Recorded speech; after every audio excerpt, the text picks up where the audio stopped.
Hey martial arts and fitness fans, this is Wing Chun Kid here. Today I'm going to show you 5 of the advanced Wing Chun exercises and workout that I do. Here, check it out. It's a combination of yoga and martial arts training. Are you ready? Here we go. Here's the single leg squat.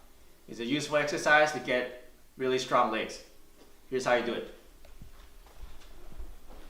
First of all, let's do a regular squat.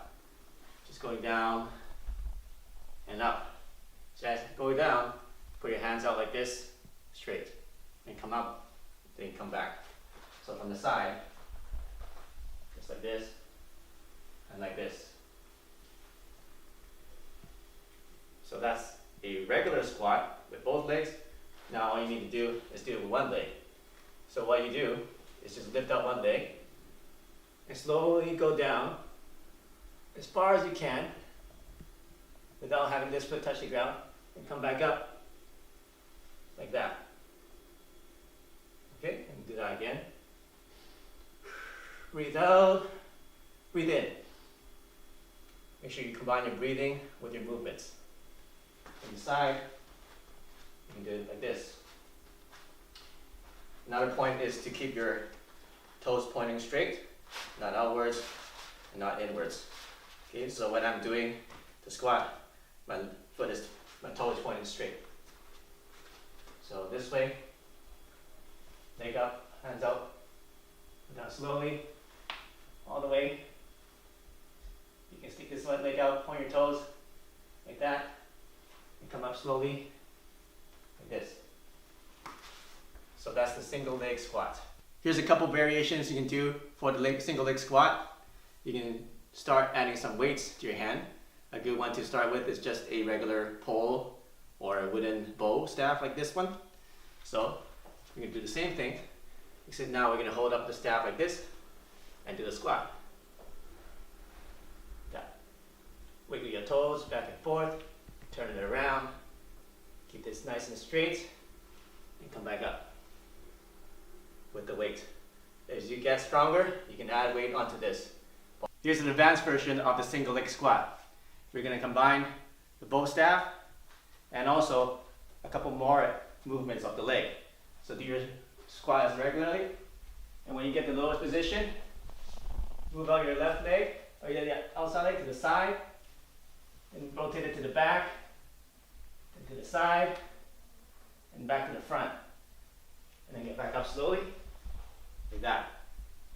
Do that 5 to 10 times, and you'll feel the burn. The reason we do this is now you strengthen your entire hip muscles in your leg and in your core. So train hard and have fun.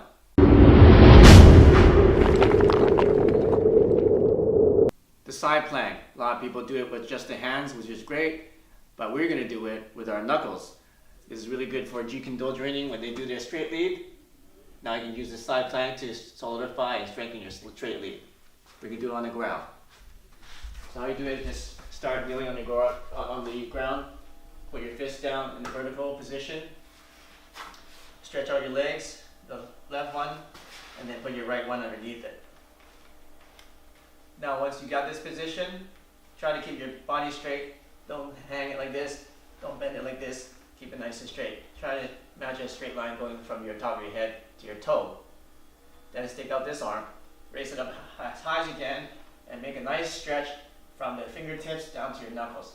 You can do it holding a knuckle, or you can do it opening your hand, or like this. And try to feel it go straight across your back, like that. So that's a side knuckle plank, and train that and you get a stronger punch. A couple variations you can do is change the angle of your fist here. So we did the vertical one like this, but we can also change it to be horizontal like this. So try it out, and you can start training some other positions. So this is a horizontal punch, and you can do the same thing like this. So instead of doing it this way, you do it this way, horizontal. So put your fist horizontal like this, and then do it horizontal like this. If it's getting too easy for you, you can start adding weights, small weights to start with, and start doing it like this.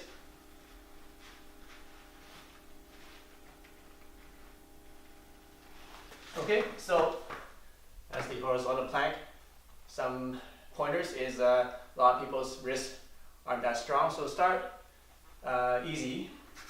Start easy. Just do it on your knees to get a stronger wrist. I prefer to get pads, something not too soft and not too hard, so that your knuckles won't be you won't get bruises on your knuckles as easily. So that's a side knuckle plank.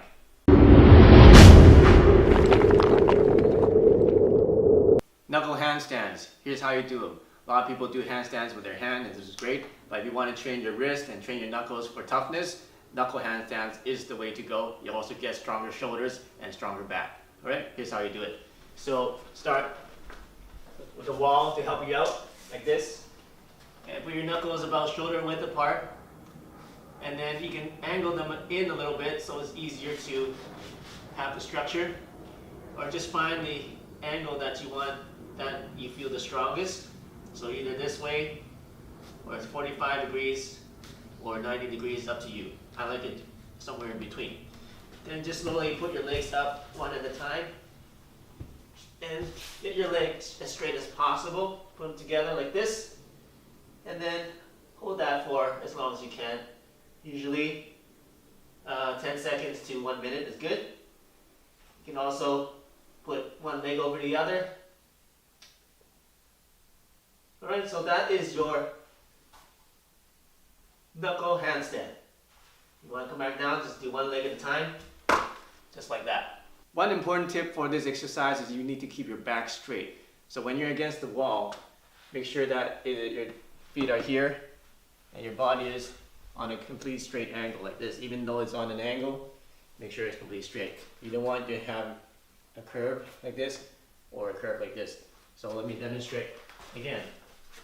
Put your feet up like that. You don't want to bend it like this, like that. Have your back bent this way or the other way.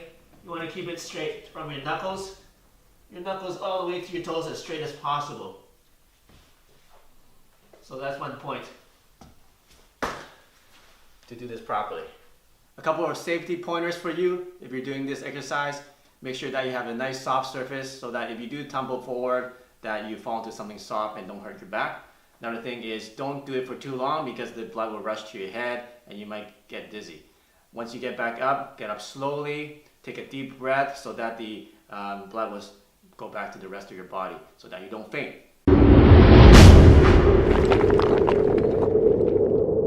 We're going to show you how to do the knuckle crow. Now you see a lot of people doing the crow. It's a yoga pose with their hands like this, which is great, but can you do it with your knuckles? Now here's how you do it.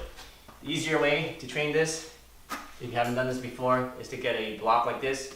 If you don't have something like this, get a telephone book or just some towels is fine too. So you can start doing this. Before you do knuckles, obviously do the hand ones, but once you do the hand one, you're going to graduate and do our knuckles. Easier way to do it is to have your thumb here to help balance a little bit more, a little bit easier. So from here, you're just going to put our elbows behind our knee, like this, on the inside of our legs. And then we're going to just rock forward, and then put our head there so you get a nice balance and you're not scared of rolling over. Now once you get balanced, now just rock back a little bit, then you can get your head off the block, like that. Once you get good at that, then you don't need the block. See, my head is off the block now, right? Okay, so once you get good at that, do it without the block. You might want to put some padding here just in case you fall forward, doesn't hit your head on concrete or a hard floor. This is a little bit softer, so it's okay. So what you can do is start this about shoulder width. Find the nice position, not too wide, not too narrow. That's find the strongest position you can find, and then do it like that. And what you can do is adjust your knuckles back and forth to get that balance. Now once you get better, you're not going to use the thumbs anymore. You're just going to use your knuckles to get the balance. Now this is harder, but once you get the balance well, then you can do it like this. Okay, so that is the knuckle crow. The way I train this is to hold the position for 30 seconds to a minute. Now, what you might want to do is, if you can't balance for that long, that's okay. Just do your best. If you're off balance, just adjust back and try to hold the position again. And if you're off balance, just go back to that balanced position. Eventually your wrist will get stronger and your balance will get better. So this exercise is very good for training the wrist power and training the strength of your muscles and your hands.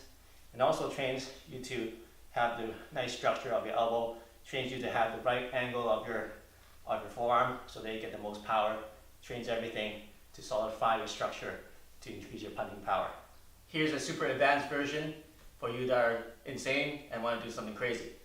Start training your fingertips to do the crow position. So we're not doing just knuckle crow, we're doing fingertip crow.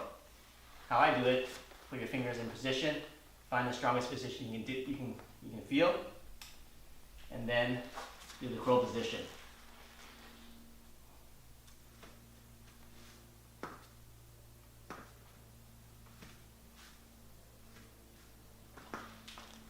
It's very difficult to get balance because your fingers are not as strong as your knuckles.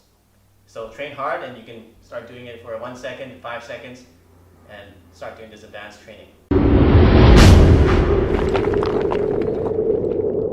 Now we're going to do the single knuckle push-up.